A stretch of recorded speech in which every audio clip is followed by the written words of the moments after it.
Баршаңызға қайырлы күн, сіздермен Зада. Бүгін котлет пен картофель пюресін дайындаймыз. Менде сиыр етінің фаршы бір келі. Сіздер үйде қандай фарш бар, соны пайдалануыңызға болады. 2 үлкен пияз менде. Ал сіздер одан азырақ алам десеңіздер, онда шағын пияз аласыздар. Енді осы пиязды ұсақтап турап аламыз. Енді орташа оттағы, қатты от болмасын, мына табаның астында. 2 ас қасықтай сұйық май құйып,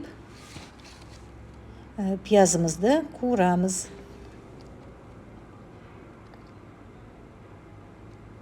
Мына 20 грамдай сары май саламыз. Әрі қарай қуырып, дәміне қарай 1 шымшым қара бұрыш, 1 шымшым тұз салып, мінекей әрі қарай пияз жұмсарғанша қуырамыз. Қатты қызартып қуырмаңыз, тек жұмсарғанша қуырасыз. Енді осы ыстық болса да табадан пиязды фарштың үстіне саламыз. Дәмдеуіштер, чеснок, құрғақ чеснок 1 шай қасық, тұз 1 шай қасық, жарты шай қасық қара бұрыш.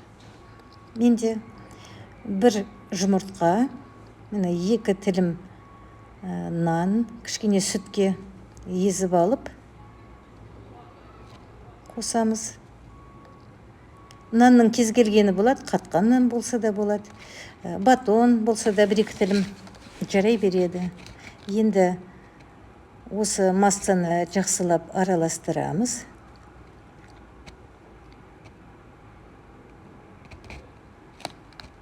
Енді қолмен әбден араластырып шығамыз да, осылай фаршты отбивать етеміз. Қазір фарш түсін өзгертеді, осылай. Енді қалауыңыз бойынша домалақтап аласыздар. Үлкенірек немесе кішірек етіп, котлетаның көлемін. Енді осы шариктерді ұнға аунатып, котлета формировать етеміз. Мен ұнға аунатамын, ал сіздер сухарикиге аунатам десеңіздер, онда өздеріңіздің қалауыңыз бойынша жасайсыздар.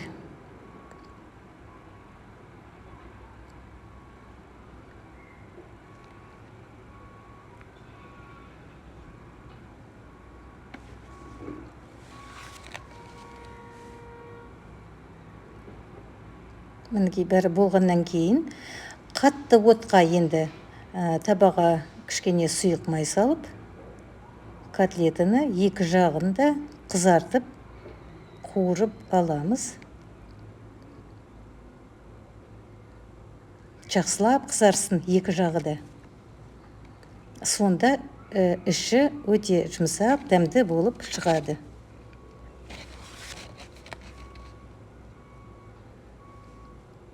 Міне осы кезде духовканы 180 градусқа қосып қоясыздар.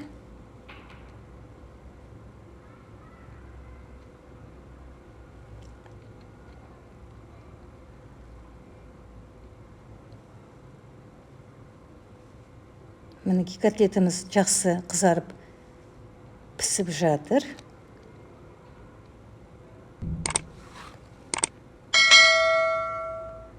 Енді дайын котлетімізді противеньге салып, 180 градуста қызып тұрған духовкаға 20-25 минутқа салып, дайын болғанша пісіріп аламыз. Енді дайын картошканы қайнап тұрған тұзды суға салып пісіріп аламыз.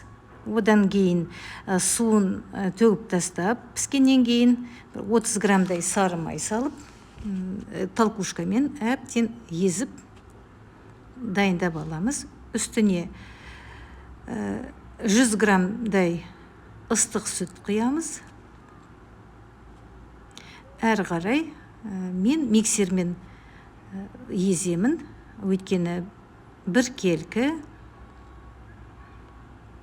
әрі жұмсақ, түйіршіксіз болып шығады. Міне пюреміз дайын, котлетіміз дайын. Мен осылай дайындаймын, сіздер де дайындап көріңіздер. Ас болсын.